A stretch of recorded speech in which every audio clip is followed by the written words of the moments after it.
বারুইপুর কাণ্ডে প্রভাস মণ্ডলকে পুলিশের এনকাউন্টার নিয়ে মিশ্র প্রতিক্রিয়া দেখা দিয়েছে। হ্যাঁ, বেশিরভাগ মানুষই তারা ধন্য ধন্য করছেন যে এটাই হওয়া উচিত দোষীদের সঙ্গে।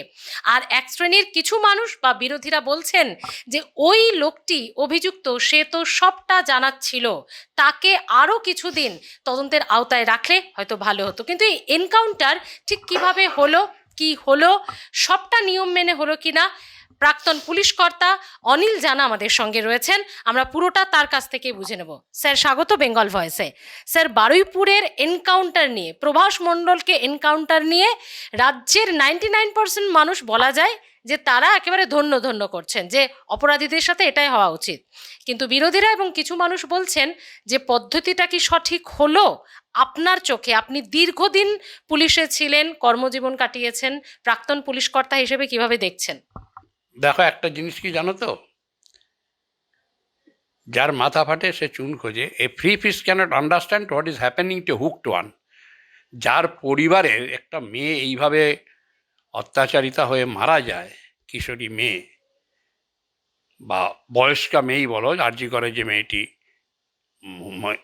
যুবতী বলো, মহিলাই বলো, পোস্ট গ্রাজুয়েট করছিলেন, তার পরিবারের যন্ত্রণা তার পরিবারের লোকেরাই বোঝে।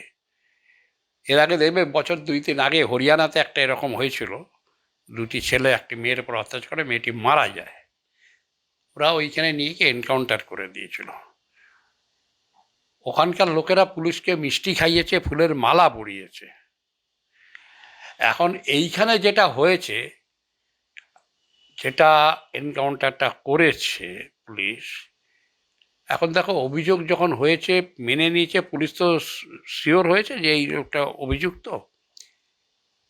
তার মা বলেছে আমি ওই ছেলের বডি নেব না, ওই রকম কুলাঙ্গার ছেলে নেব না। তার স্ত্রীও বলছেন যেমন অন্যায় করেছে তেমন তার শাস্তি হয়েছে। বাংলার একটা প্রবাদ আছে, মায়ের চেয়ে মাসির দরদ বেশি হলে কি বলে বলো তো, জানো? গ্রামাঞ্চলে বলে ডাইনি। মায়ের চেয়ে মাসির দরদ যদি বেশি হয়। এখন যাদের হয়েছে, কালকে পরশুদিন আমি একটা চ্যানেলে ছিলাম, একজন আইনজীবী, উনি যেহেতু একটি নির্দিষ্ট সম্প্রদায়ের, উত্তরপ্রদেশ এনকাউন্টার নিয়ে বারবার করে বলছেন এখানে কেন এনকাউন্টার হবে না, এখানে কেন বাড়ি বুলডোজ করা হবে না, মানে উত্তরপ্রদেশের ঠুকছিলেন। তাই একজন প্রাক্তন আইপিএস অফিসার শ্রী দেবাশিসরা উনি বলে দিয়েছেন, এমএলও বটে, মন্ত্রী হয়েছেন কিনা জানি না, বলে দিয়েছেন কী হয় না হয়।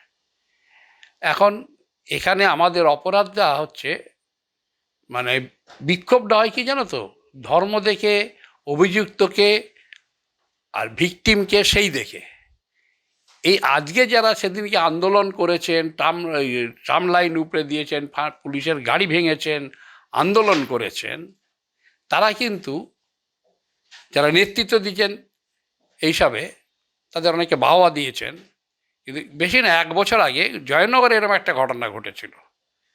তখন কিন্তু যেহেতু ভিকটিমটা দুধেল গরু ছিল, যে অভিযুক্ত দুধেল গরু ছিল, তখন আন্দোলন খুবই একটা বিক্ষোভ হয়েছে। এই দিস মাছ আইসি বিক্ষোভ হতেই পারে, স্বাভাবিক।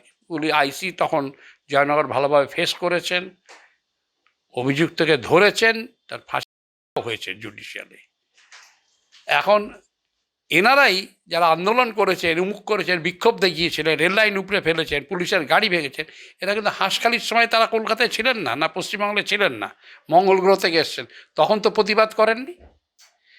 হাঁসখালির একটা মেয়েটির উপর অত্যাচার করে, মেয়েটি অসুস্থ হয়ে গেছে, তাকে চিকিৎসা পর্যন্ত করাতে দেয়নি, একটা অন্য জায়গায় নিয়ে গিয়ে মারা গিয়ে দেওয়া হয়েছে। জুডিশিয়াল ফাইন্ডিংস একটা হয়েছে, তখন তো এনাদের বিবেক বাঁধেনি। এখন কথা হচ্ছে, এরা বিক্ষোভটা হয় যখন, তুমি বিশেষত শামশেরগঞ্জে বাবা ছেলেকে ব্রুটালি মেরেছে, হিন্দু বাড়িগুলো বেছে বেছে পাশে মুসলমানদের দোকান সেগুলো রেখে দিয়ে বাকিগুলো লুটপাট করে বাড়ি থেকে সব কিছু করে তারা বাড়ি ছেড়ে পালিয়ে গেছিলো। তখন একটা আন্দোলনও পর্যন্ত হয়নি, মিছিলও হয়নি, এদের ধরতে হবে, এদের সাজা দিতে পারে, মিছিল পর্যন্ত হয়নি, কারণ গলা দিয়ে স্বর বেরোয়নি, যেহেতু তারা আমাদের ভোট ব্যাংক চটানো যাবে না। এই হচ্ছে আমাদের দেশের আন্দোলন। তুমি এখানে দেখো না, আমাদের দেশের আন্দোলনের রূপ কিরম দেখো না। তোমাদের 26 জনকে কাশ্মীরে মেরে দিল ধর্ম জিজ্ঞেস করে, তারপরে রিটালিয়েট করলো ইন্ডিয়া, ওদের বেছে বেছে এই কাজটা যে কত বড় কঠিন এই ঠান্ডা ঘরে বসে লোকের বুঝতে পারবে না। তারপরে কয়েকজন বেরিয়ে গেলেন, মানে ভেতর থেকে সত্যি কথা আমরা অন্যায়ের পক্ষে, অত্যাচারের পক্ষে বলে বলছেন ওখানে কেন জল বন্ধ করো, কেন ওদের ঘাঁটিগুলো ভাঙা হলো, ওরা করেছে তার প্রমাণ কি? আর এরা আমাদের দেশে, এটা পশ্চিমবাংলা বলে, এখানে ভারতবর্ষ বলে এখন টিকে আছে। চায়না বা উত্তর কোরিয়া বললে পরের দিন তাদের খুঁজে পাওয়া যেত না। এখন এইখানে এদের নীতিপীতি না, এদের লোকে এই জন্য দেখবে আমাদের, আমি বিশেষ করে কোনো রাজনৈতিক দল বা নেতাদের নিজের যাদের নির্দিষ্টভাবে চিনি, ব্যক্তিগতভাবে চিনি, ভালো মানুষ, তাদের ছাড়া কারুকে খুব একটা গুরুত্ব দিয়ে না। তুমি দেখতে পাচ্ছ কোর্টের অর্ডার মানছে না, তারা নাকি দেশের এমপি, বুক ফুলিয়ে ঘুরে বেড়াচ্ছে এ করে।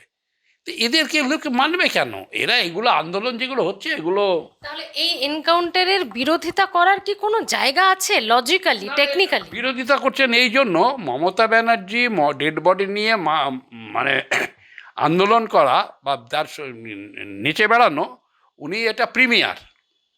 রেজানুর রহমানই বলো, তাপসী মালিক বলো, নন্দীগ্রামের গুলি বলো, এই নিয়ে উনি এসবগুলো তো বেনিফিটেড হয়েছেন, উনি সরকারে এসছেন।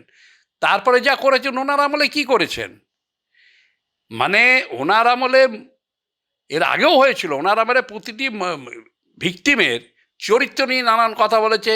মেয়েটি প্রেগনেন্ট কিনা, মেয়েটি লাভ অ্যাফেয়ার্স ছিল কিনা, আরেকটা ক্ষেত্রে তোমার পার্কস্ট্রিটে গিয়ে মেয়ে ভদ্রমহিলার চরিত্র নিয়ে কথা বলেছেন। আরেকটা জায়গায় এইগুলো আরজি করে গেলে তো মানে পয়সা দিয়ে মুখ বন্ধ করতে গেছেন। একটি ডাক্তার, পোস্ট গ্রাজুয়েট মহিলা ডাক্তার, তার পয়সা দিয়ে মুখ বন্ধ, প্রমাণ লোপাট করে দিয়েছেন। অভিযুক্তের বাঁচাবার জন্য 22 জন লয়ার সুপ্রিম কোর্ট, দেশের মহামান্য শীর্ষ আদালতে দিয়েছেন তাদের বাঁচাবার জন্য। বর্তমান মাননীয় মুখ্যমন্ত্রী সেটা তো করেননি এবং বলেনই নয় যে এমন তো কতই হয়। এটা অনেক আগেকার কথা যেটা বলছি, তিনি এগুলো করেছেন। আজকে একটা পচা গলা একদম একটা প্রশাসন পেয়েছেন, পুলিশ প্রশাসন, সেটাকে অন্তত অ্যাক্টিভ করেছেন, করে এটা করেছেন।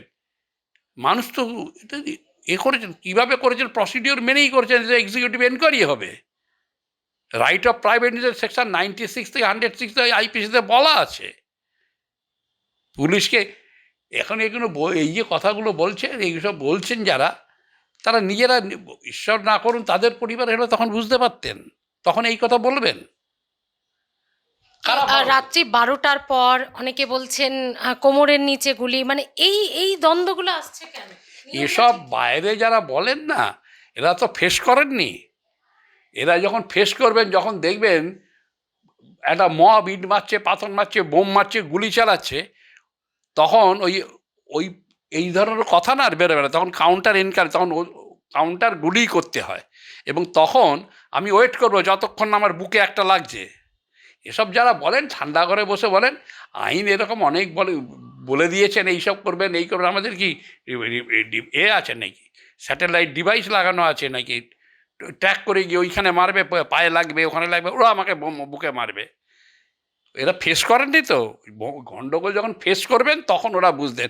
একটা বোম পড়ুন না, যারা বড় বড় কথা বলছেন না, এখানে হয়নি, অমুক কেন করেছেন, তার বাড়ির সামনে একটা, যখন আপনি জমায়েত করছে, বাড়ির সামনে বোম পড়লে দেবে ল্যাজ তুলে কীভাবে তুলেছে, ধুতি তুলে, লুঙ্গি তুলে দৌড়চ্ছে সব, কীভাবে দৌড়বে।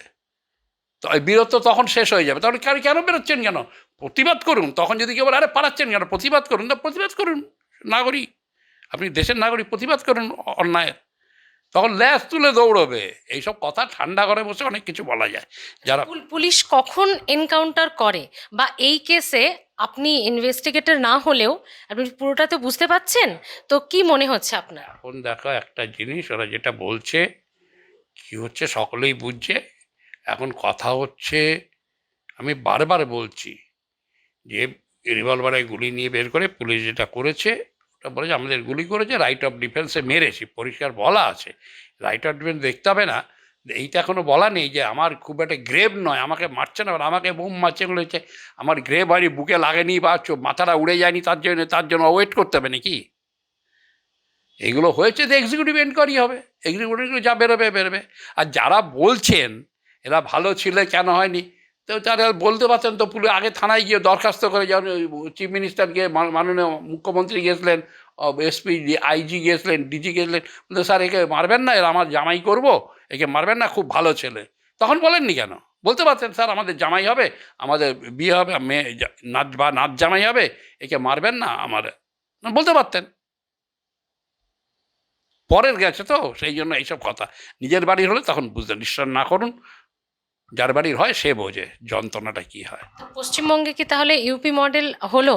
মানে যেটা বিরোধী থাকার সময়, মানে বিরোধী দলনেতা থেকে শুরু করে আমরা দেখেছি বিরোধী বিজেপি থাকার সময় শুভেন্দু অধিকারী যেভাবে বলতেন যে একবার যদি ক্ষমতায় আসি তাহলে সকালে তুলে বিকেলে খরচ করে দেওয়া হবে, বা বুলডোজার বা এনকাউন্টার, সবাই বলছে বাহ এর ইউপি মডেল। তাই কি হচ্ছে তাহলে পশ্চিম? কথা না, এগুলো রাজনৈতিক কথাবার্তা, এগুলো নিয়ে মুখ্যমন্ত্রী কি বলেছেন এ নিয়ে মন্তব্য করা ঠিক হবে না। এগুলো যা হচ্ছে প্রশাসনিক ব্যবস্থা তো নিতেই হবে, তা নাহলে যেটা করেছেন ওটা না করে কি উনি বলবেন? একে বাঁচাবার জন্য, অভিযুক্তকে বাঁচাবার জন্য 22টা লয়ার দিয়ে সুপ্রিম কোর্টে লড়বে, বাড়ির লোককে বলবেন যে আমি 10 লাখ টাকা তো দিতেই পারি, 10 লাখ টাকা দিয়ে ম্যানেজ করব। আর ওই করতে গিয়ে যে 3জন আইপিএস অফিসার সাসপেন্ড হয়েছে, একজন ওসি জেল খেটেছে, আরেকখানে নারকেল ডাঙ্গার ঘটনা নিয়ে আরেকজন ওই ওসি এবং 2জন অফিসার জেল খাটার রাস্তায় রয়েছে, বেলে আছে। আচ্ছা, প্রভাস মণ্ডলের খুব ভালো হতো নাকি? সেইটা করলে খুব ভালো হতো, ওরা কি চাইছেন?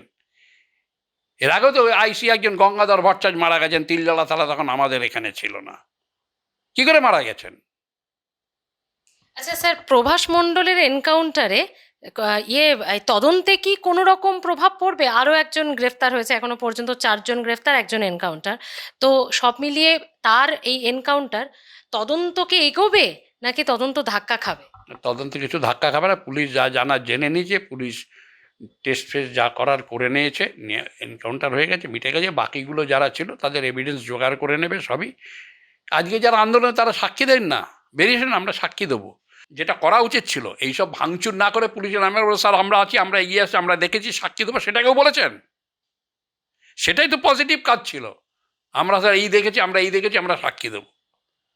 রেললাইন ভেঙেছেন, কার রেললাইন কি রেলমন্ত্রী বা কেন্দ্রীয় সরকার যেটা বানাবেন সে ওনার নিজস্ব পয়সায় বানাবেন, আমার আপনার ট্যাক্সের পয়সায় বানাবেন। পুড়িয়ে দিলাম, তখন পড়াননি কেন? তখন কি পয়সা দিয়ে ম্যানেজ করেছেন মার্ডার কেসে? মহিলার চরিত্র নিয়ে বলেছেন, বাঁচাবার জন্য চেষ্টা করেছেন, সেইটা ভালো না এইটা ভালো? প্রশাসনকে দিয়ে করানো, পুরো প্রশাসনটাকে একেবারে কবরে পাঠিয়ে দিয়েছেন, নগ্ন করে রেখে দিয়েছেন কবরে পাঠিয়ে। প্রমাণ থাকলে, প্রমাণ লোপ তো ওই যাকে লিঞ্চিং করে মেরে দিয়েছে তা সেখানেই তো প্রমাণ লোপাট হয়েছে। ওর কি রোল ছিল ওনার সেটা তো জানা গেল না। উনি যদি ওনার, আমি জানি না ওনার কী রোল ছিল, সেটাও বেরোনি, পুলিশ এখন বলছে উনি ইনোসেন্ট। যদি তাহলে সেইখানে যদি ওনার কিছু জানার থাকতো যার জন্য মেরেছে, তাহলে সেই সাক্ষীটাকে তো ওনারা নষ্ট করেছেন। যারা মেরেছেন তারাই তো প্রমাণ লোপাট করেছেন। তারা এখন বলছেন প্রমাণ লোপাটের কথা। যাকে মেরেছে তাতে কোনো একটা কারণ আছে তাদের কাছে, সেটা তো বলবে কী জন্য তাকে মারা হয়েছে। তা ধরবে তাদের, যাদের পুলিশ ধরলে তখন বলবে তারা ওনার কী ছিল। যদি কিছু রোল থাকে বা কিছু থাকে তাহলে প্রমাণটা তো সাক্ষী হতে পারতেন ভালো, তাকে মেরে দিয়েছেন। এখন বলছেন প্রমাণ লোপাট। আজলামি মারা জায়গা পাচ্ছে না, সব রাজনীতি করার জন্য, ভেসে থাকার জন্য, মুখ দেখাবার জন্য। বারুইপুর কাণ্ডে মমতা বন্দ্যোপাধ্যায় দেখলাম তৃণমূল কর্মী সমর্থকদের নিয়ে পথে নেমেছিলেন, সেখানে একবারে বিশৃঙ্খল পরিস্থিতি তৈরি হয়। বিজেপির কিছু লোকজন নাকি ঢুকে হামলা চালিয়েছে, মেজাজ হারিয়ে নিজের দলের এক কর্মীকেই দিলেন সপাটে এক। তো উনি কোনোদিন ঠান্ডা মাথায় কোনো ডিসিশন নিয়েছেন? মঞ্চে ভাষণ দিতেন, এই মাথা থেকে ও মাথা সবসময় প্যারেড করছেন। ঠান্ডা মাথায় কোনো 5 মিনিট ভাষণ দিয়েছেন? আর উনি এখন মাথা ঠিক নেই, রোজ খবরের কাগজ ভর্তি ছবি বেরোচ্ছে না পয়সা দিয়ে, রাস্তায় রাস্তায় হোর্ডিংয়ে ওনার ছবি নেই, কেউ তোমরা গিয়ে বুম ধরছো না, মাথাটা গেছে এই করে। এটা একটা বিরাট নেশা। আমি যাব, আমাকে কালীঘাটে মন্দিরে গেছেন, পুলিশ স্যালুট করেনি, আমাকে দেখে স্যালুট করবে, আমি চারধারে ছবি থাকবে, সরকারি পয়সায় শ্রাদ্ধ করে আমি চারধারে কাগজে দেবো, মোড়ে মোড়ে আমার ছবি থাকবে। এ একটা নেশা, মারাত্মক নেশা। ওই যে নেশাটা নেই, সেই জন্য উনি আর কি ভেসে উঠতে চাইছেন, আর কি অপ্রাসঙ্গিক হয়ে গেছেন, নিজের দলের কাছেই ভেসে উঠতে চাইছেন কেউ কেউ। জয়েন্ট ভেঞ্চার চলছে, এটা এখন জয়েন্ট ভেঞ্চার চলছে ওই ভ্যাকেন্সিটা ফিল আপ করার জন্য। আচ্ছা, পুলিশ মন্ত্রী মমতা বন্দ্যোপাধ্যায়, পুলিশ মন্ত্রী শুভেন্দু অধিকারী কিভাবে দেখছেন? কত মার্কস? প্রশাসনিক দক্ষতায় তুমি সিয়াচেনের টেম্পারেচারের সঙ্গে 0 দিলেও বেশি দেবে, সিয়াচেনের টেম্পারেচারের সঙ্গে তুলনা করতে পারো। -40 ডিগ্রি। If not less. আর শুভেন্দু অধিকারী? দেখতেই পাচ্ছ, যা বলেছেন তাই করেছেন। আমাদের ডিএড কীভাবে মেরেছেন, উনি তো এসে 2 মাস বয়স হচ্ছে, এখন তো বলছেন আমরা দেবো, আমাদের ভরসা আছে, আমাদের একটা ভরসা আমরা পাইনি এখনও, আমাদের ভরসা আছে সব ব্যাপারে, যে হ্যাঁ আমরা আশা আছে, ভরসা আছে, পাবো। উনি থাকলে তো আমরা পেতামই না, সন্দেহ ছিল। খালি ড্রিবলিং করে গেছেন, জাগলারি অফ ফিগার করে গেছেন। মহামান্য শীর্ষ আদালতের কোন রায়টা মেরেছেন উনি? টাটার টাকা ফেরত দেবার কথা মানেননি। যারা চাকরি নিয়ে পয়সা দিয়েছেন তাদের এখনও পয়সা রিকভারি করার কথা ছিল, করেননি। ডিএ দেবার কথা উনিই বলেছিলেন, যে সরকার ডিএ দিতে পারে না তার সরকারে থাকার অধিকার নেই। মানুষ বুঝিয়ে দিয়েছে। মানে আপনি বলছেন যে পুলিশ মন্ত্রী শুভেন্দু অধিকারীর আমলে সুশাসন, আইনের শাসন প্রতিষ্ঠা হচ্ছে। এখন এই পচা গলা প্রশাসনটাকে যে উনি জাগিয়ে তুলেছেন করেছেন, সেটা তো তার প্রমাণ পাওয়াই যাচ্ছে। উনি পরিষ্কার বলেছেন, আমার পুলিশের গায়ে হাত পড়লে ছাড়বেন। এটা আগের ডিজি সাহেবও বলেছেন, তৎকালীন সরকারও। তো সবাই বলবে, আমার পুলিশ প্রশাসন থাকবে আর লোকেরা গুন্ডামি করে মেয়েদের উপর অত্যাচার করবে, বোমাবাজি করবে, তারপরে বাড়ি গিয়ে ঘুমোবে, সেটা তো হতে পারে না। ক্রাইম হবে, ক্রাইম ফ্রি তো কেউ বলতে পারে না। আর এটা মেরেছে বলে যা সমালোচনা করছে, গীতার তো কথাই আছে, আমরা কেউ ভগবান শ্রীকৃষ্ণ বা নারায়ণ নই। কোথায় হচ্ছে পরিত্রায় সাধুনাম বিনাশায় চ দুষ্কৃতাম, গীতা শাস্ত্রেই বলছে। থ্যাংক ইউ স্যার কথা বলার জন্য বেঙ্গল ভয়েসের সঙ্গে। অর্থাৎ যে প্রক্রিয়াতে, যেভাবে, যে রকমে হয়েছে, যেভাবে গোটা রাজ্যের মানুষ এটাকে সমর্থন করছেন, প্রাক্তন পুলিশ কর্তা অনিল জানা ছিলেন সুস্পষ্ট, প্রত্যেকটি বিষয়ের পুঙ্খানুপুঙ্খ তিনিও বিশ্লেষণ করে দিলেন। তবে আপনারা কমেন্ট করতে ভুলবেন না, আপনিও একজন এই রাজ্যের ভোটার, এই রাজ্যের নাগরিক। এই এনকাউন্টারকে আপনারা কিভাবে দেখছেন প্লিজ কমেন্ট করে জানান। আমাদের এই কমেন্ট বক্স খোলা থাকছে আপনাদের জন্য। দেখতে থাকুন বেঙ্গল ভয়েস।